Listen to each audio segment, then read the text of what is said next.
Wow, good morning. Welcome to this edition of Dialogue Box on Blossom Nigeria.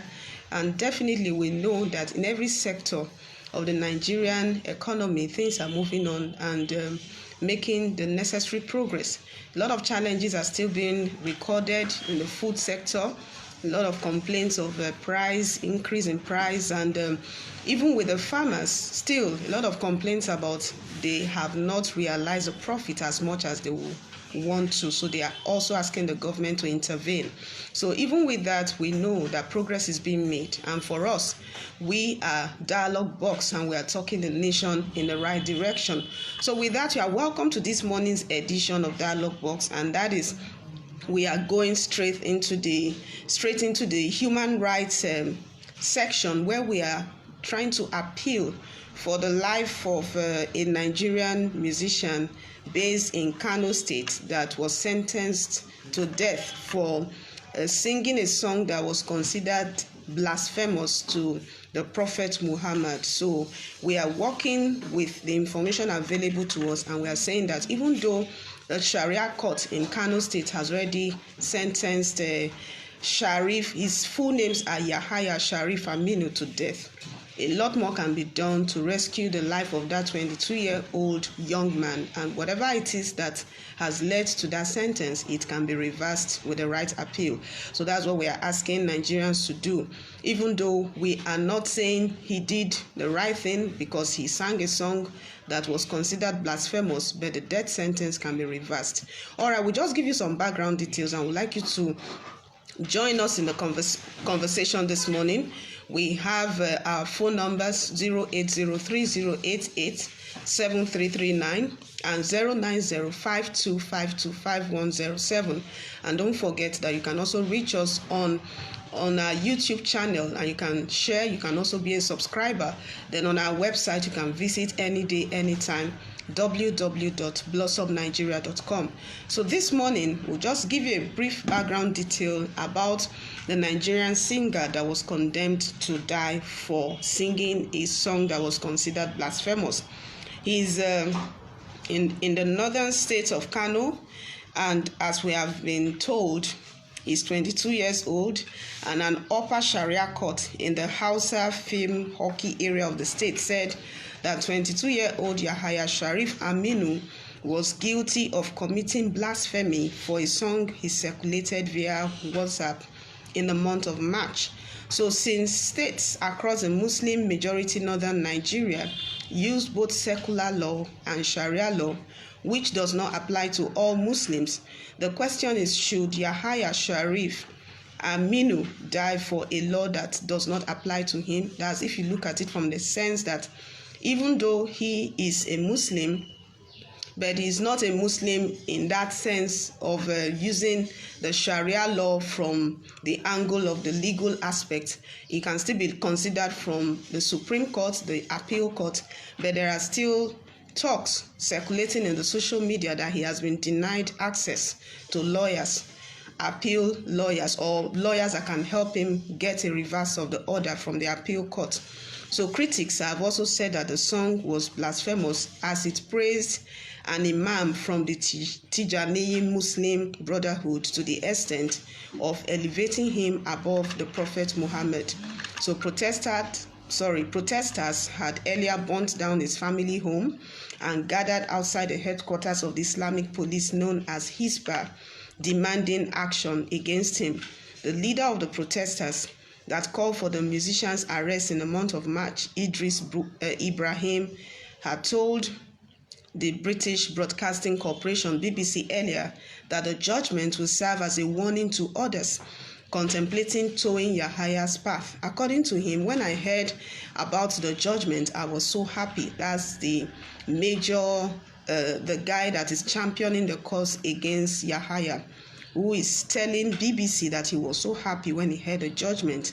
And according to him, it showed that the protest was not in vain. So this judgment will serve as a deterrent to others who feel they could insult the religion and the prophet and go scot-free. That's Ibrahim talking.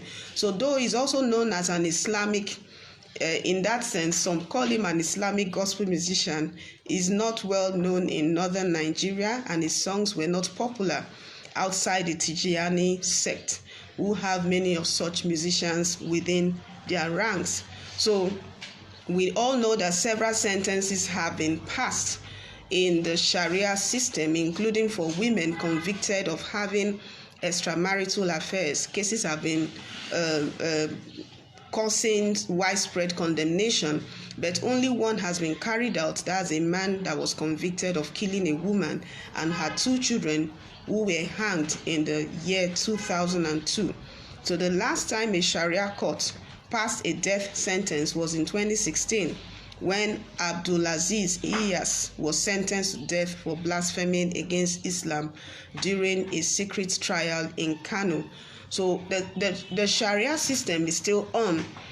It's not something that can be denied, but the fact is that what more can be done to see to it that the Sharia judges known as alkalis who are also both learned in Islamic and secular laws, are fully ready to reverse this verdict that has been given, so that a lot can be done to still save the life of Yahaya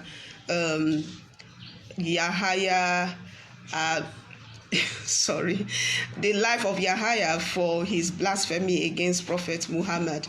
We also have a lot of NGOs that have signed different petitions asking that it should be released.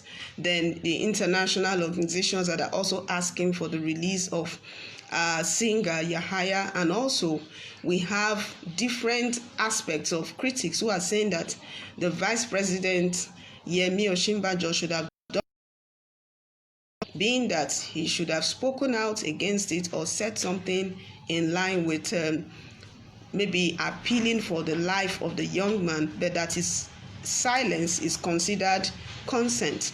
That's according to some. So some others also think that no matter what, people like Atiku Abubakar, who are also planning to contest for the 2023 election, should also use this as an opportunity to restate their commitment to human rights by speaking out against the condemnation of Yahaya to death for his song or whatever in praise. My name is Chukwu, calling from Lagos. Okay, you're welcome on to Dialogue Box on Blossom Nigeria.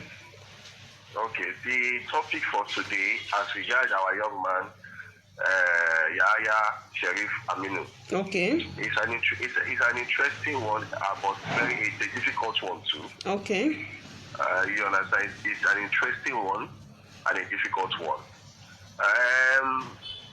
At the moment, it's a bit difficult to appeal for him because he's being tried under Sharia law.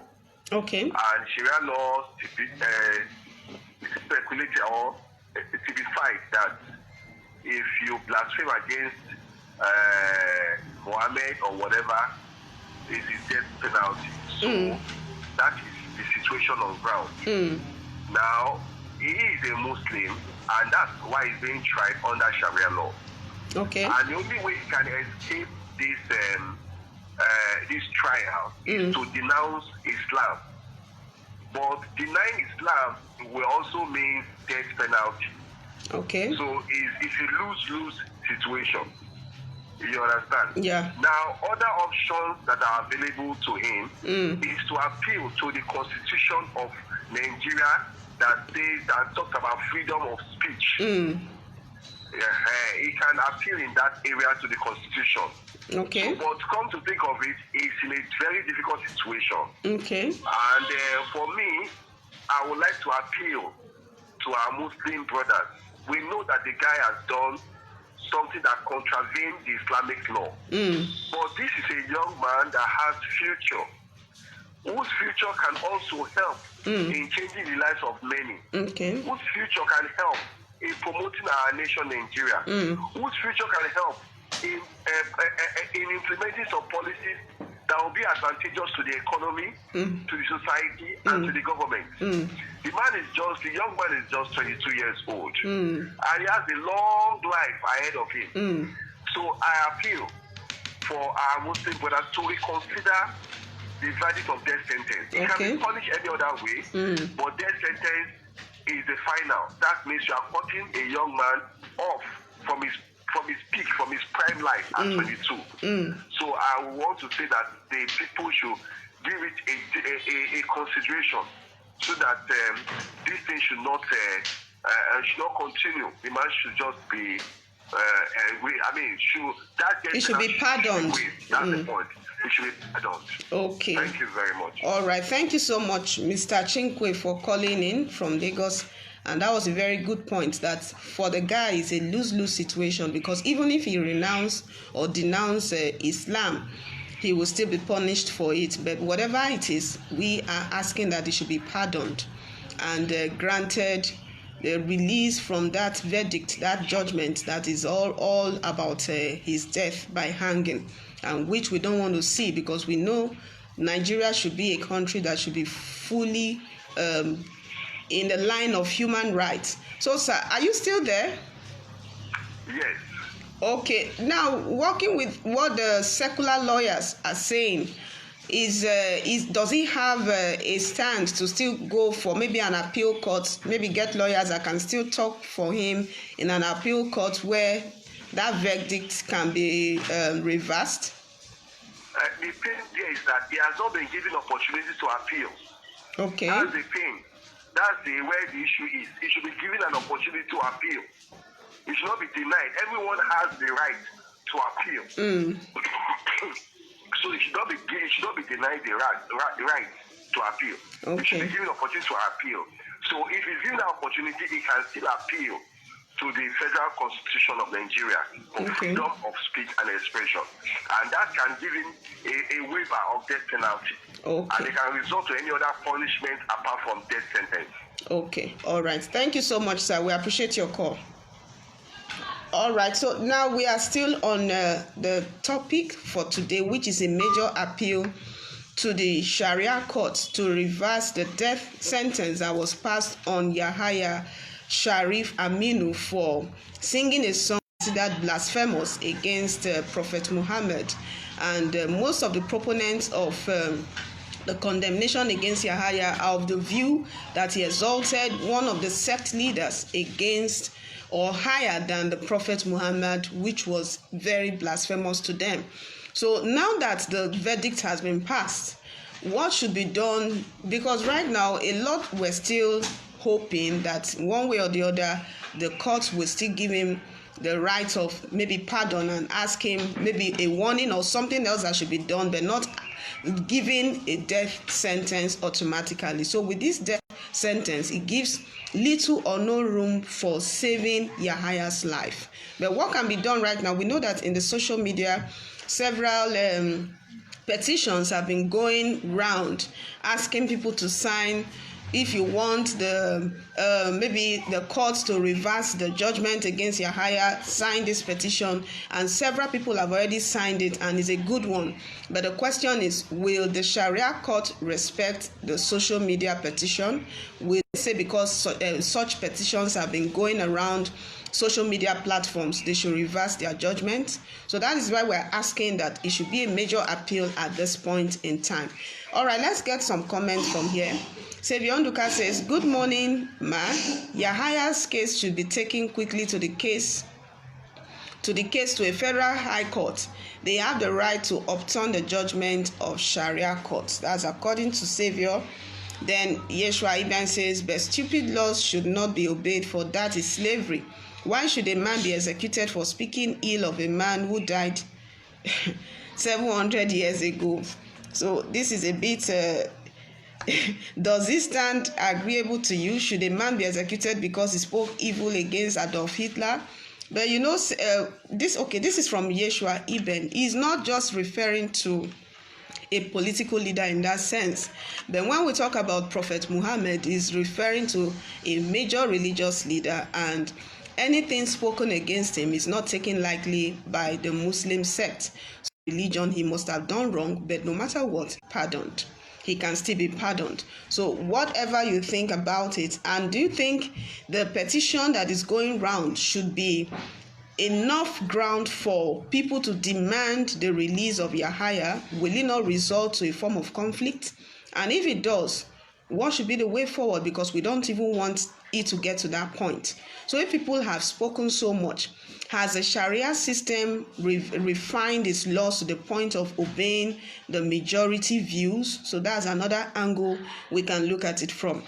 Then Joy Chinedu Samuel, all right. She says, good morning, Blossom Nigeria. Okay, but no major point has been made yet. So wherever you are, what do you think? You can call us on 08030887339 and let's talk on how we can work out a very strong appeal so that Yahaya Sharif-Aminu should be pardoned and granted bail. So with that, if it is a warning signal, a caution, or whatever you call it, learn his lessons, and he will know that singing on the religious ground, he must be very, very careful, and there are some things he must not say and some comments he must not make. So maybe that's why they are thinking that he was blasphemous. So with that, we're also using it as a means of looking into the human rights index in Nigeria. It's been quite fair, but in some cases not very good. We have cases of people who have been condemned for things that maybe they even knew nothing about, maybe allegations that were not well confirmed before the final judgment was passed. And that is what we are even saying about our legal systems, that should be far, far better than what it is. A lot of improvement has taken place too, but we know that it can still be better. So wherever you are, Nigeria is on the path of moving on in the line of getting better and stronger by the day. Some might not believe it, some think it's just maybe wishful thinking, but we in the dialogue box on Blossom Nigeria, we don't see it as wishful thinking. We see it as being realistic, because if we really want our country to improve, then we should be ready to say that no matter what the ills that have taken place before now, we are ready to move it in the right direction. And that is what we are doing by talking our nation in the right direction. So wherever you are, get on, speak out, say the needful, and let everybody be on board to say, free Yahaya Sharif-Aminu from death. Pardon him, grant him pardon, and let him be on a line of getting on the line of maybe the mercy of the Sharia system, so that he can come out of that particular situation where he is right now. Very, very key. All right, we still have this from Yeshua Iben. It says, Nigeria is not a Muslim or Christian country. You have Christians not punished, or why have Christians not punished people speaking ill about Jesus Christ? Because they operate different laws. So for the Sharia law is quite different from the Christian, and there's no court for Christians. Everything is under the secular system, and apart from that, working according to the word of God, the Bible. So, but in the Muslim system, they have the Sharia laws and the Sharia courts that try Muslims and execute, if they must, for those who are found guilty. So that's the difference. All right, so with all that we have said this morning, we are strongly appealing for the life of Yahaya. Wherever you are, you can still send us your comments. Get on our website, www.blossomnigeria.com. Get on Facebook and join us on what we are doing right now, Blossom Nigeria on Facebook. And on our YouTube channel, you can be a subscriber to our channel, so you can be a major voice. And we have always said that you can still make your comments, say what you should say, send us your right opinion that will work towards improving the nation on every side. So as we do that, tomorrow we'll continue, and don't forget that it's 1st of September, so we look forward to having a newer face of that Blossom Nigeria. That's with your contribution. So we'd like you to continue being a major part of our active audience, willing to speak out when you should, and getting others to join us in getting our nation to improve on every side. So as we talk tomorrow, we'd also like you to join us, and let's be excited as we welcome the month of September. Thank you so much for being with us today. Don't forget, free Yahaya, pardon Yahaya, however you want to put it, but send the message out, and let us also use this as a final opportunity to appeal for the life of Yahaya Sharif-Aminu, that no matter what, he should be freed, he should be pardoned and granted bail from the current detention where he is right now. So with that, we'll say thank you so much for staying with us. We look forward to seeing you tomorrow. And this is Blossom. We believe in the Nigerian dream.